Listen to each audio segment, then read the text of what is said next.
Hey everyone, welcome to a deep dive that is going to make your brain sizzle. Ooh, I like that. We are tackling the major forces shaping the 21st century. And trust me, this isn't your average news cycle recap. We've got excerpts from an imaginary summit featuring Yuval Noah Harari, the Dalai Lama, Elon Musk, you know the heavy hitters, ready to get our minds blown wide open. It's like having front row seats to a mind meld between some of the most influential thinkers on the planet, each one bringing their A game to help us understand this crazy, complex world we're living in. And that's what we are here for. No sugarcoating, no oversimplification. We're going deep on the challenges, but more importantly, on what we can actually do about them. So buckle up, because we are diving headfirst into Section 1, technology work and that always thorny issue of inequality. Ooh, yes. This is where Harari doesn't hold back. He paints a picture of a future where AI could be the puppet master of the economy, with a select few holding all the strings. Okay, so not the warm and fuzzy AI that helps you pick a Netflix show, but the kind that could cause some serious economic whiplash. Exactly. Think about it. What happens when algorithms can outperform humans in not just manual labor, but in fields like law, medicine, even finance? That's a bit more unsettling than a robot stealing my landscaping gig. And he's not alone in this concern, right? Not by a long shot. Elon Musk, for example, sees this potential for a two-tiered society as well. He argues that if we don't find a way to distribute the wealth generated by AI, we're looking at mass unemployment and social upheaval. So cue the universal basic income drumroll. Tell me more about this radical solution that keeps popping up. It's been tested in various forms around the world, from Finland to Kenya, with some fascinating results. The idea is to provide everyone with a guaranteed income, regardless of whether they have a job or not. And the goal is to prevent total societal meltdown if robots take over all the jobs. Or is there more to it? It's about more than just survival. Musk and others argue that UBI could actually unleash human potential. Free from the need to grind for a paycheck, people could pursue education, start businesses, dedicate themselves to art or community work. Imagine a world where everyone can pursue their passions, not just the privileged few. Okay, I'll admit that part sounds kind of awesome. But isn't there another side to this coin? What about the folks who are worried that UBI would discourage people from working at all? That's a valid concern.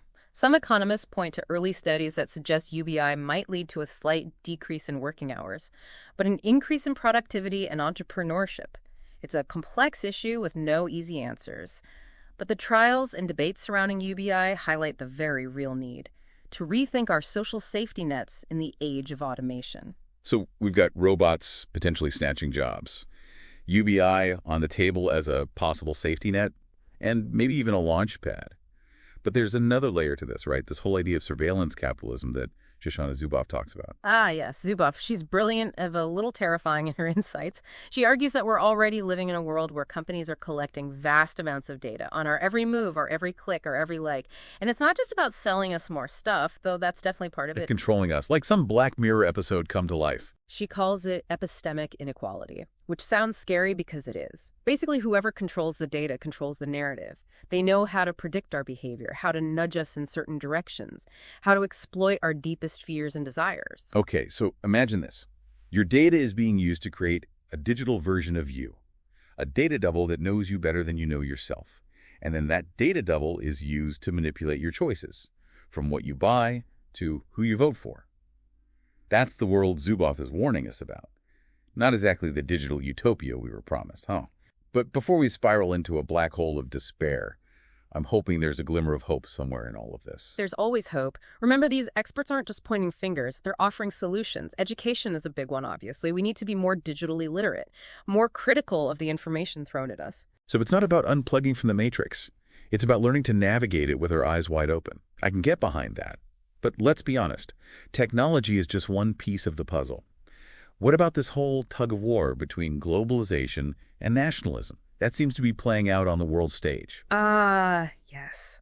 The interconnected world colliding with our deep-seated need for belonging. It's a classic dilemma, but one that's been amplified in the 21st century. And who better to offer insights than Angela Merkel? She's seen this tension firsthand.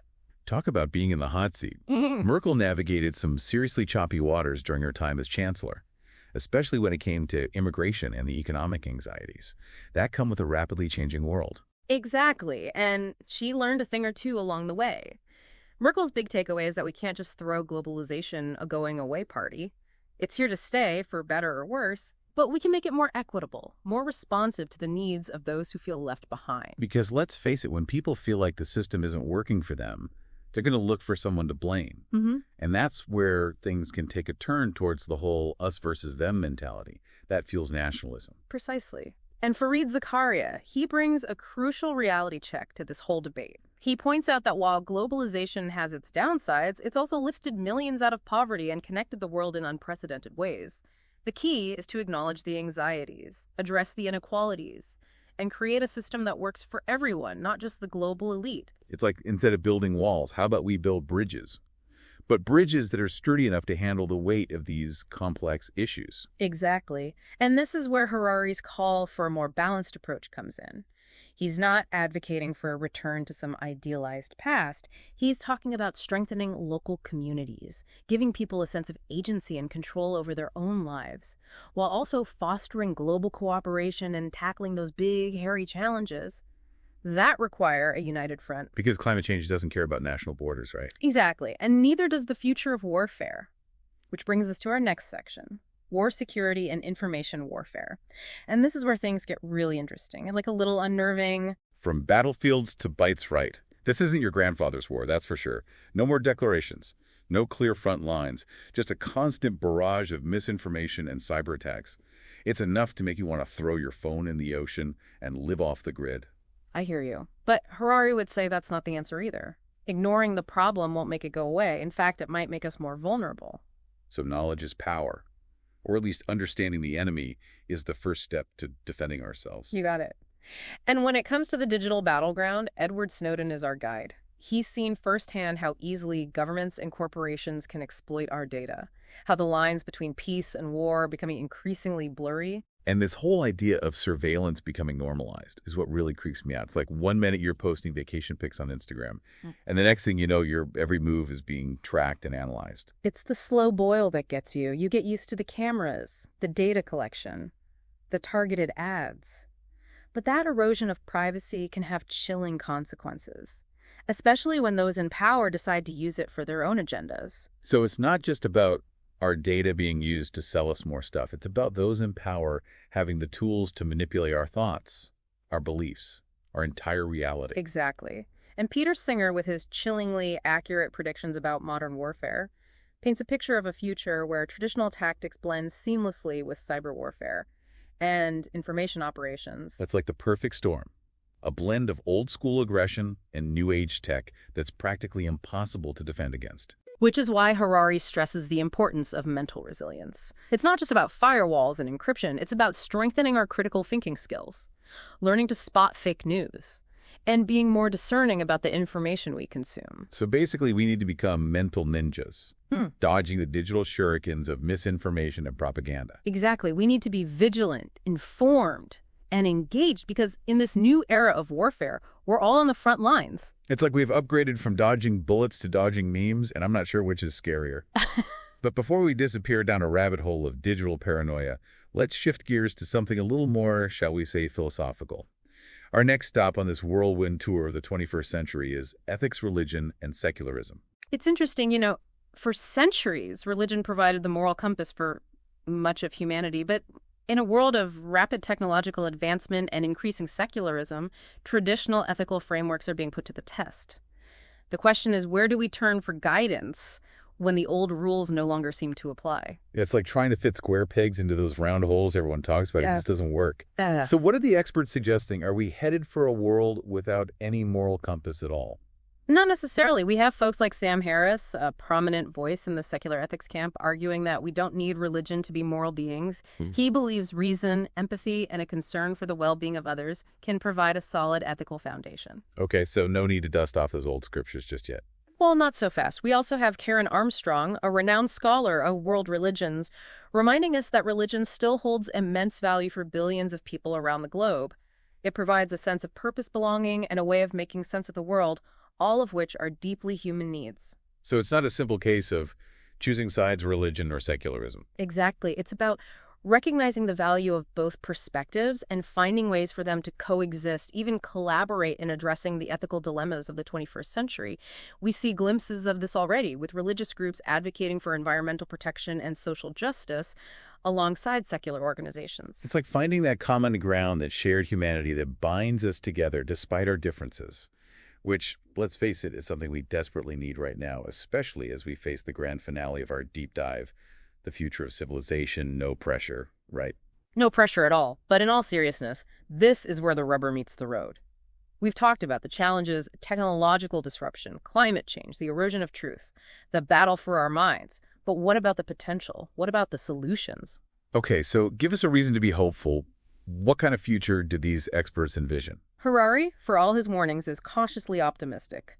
He believes that if we can overcome the short-sightedness and greed that often drive human behavior, we have the potential to create a truly global civilization, one that prioritizes cooperation over conflict and sustainability over short-term gain. A lofty goal for sure, but how do we even begin to get there? Where do we find the wisdom to navigate such complex terrain? The Dalai Lama, with his characteristic blend of wisdom and compassion, offers some guidance. He reminds us of the importance of cultivating inner peace and extending that compassion outwards, recognizing our interconnectedness as a global community. It's like that saying, be the change you want to see in the world, but on a global scale. Exactly. And Jacques Attali, the futurist, adds another layer to this vision. He believes that innovation, both technological and social, will be key to creating a just and sustainable future.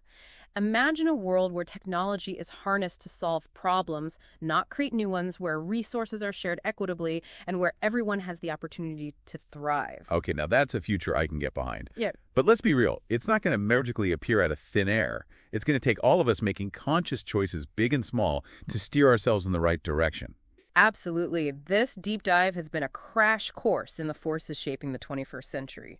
We've explored the challenges, the potential solutions, and the ethical dilemmas that come with living in such complex times. And you've been an amazing co-pilot on this wild ride through the 21st century. The insights you've shared have been invaluable, but now it's up to each and every one of you listening to decide what you'll do with this knowledge. Will you be a passive observer or an active participant in shaping the future? The choice is yours. And on that note, we'll leave you to ponder that very question. This has been a deep dive into the heart of the 21st century, a journey through the minds of some of the world's most influential thinkers. We hope you found it enlightening, inspiring, and maybe even a little bit empowering. Until next time, keep those minds curious, those hearts open, and those conversations flowing.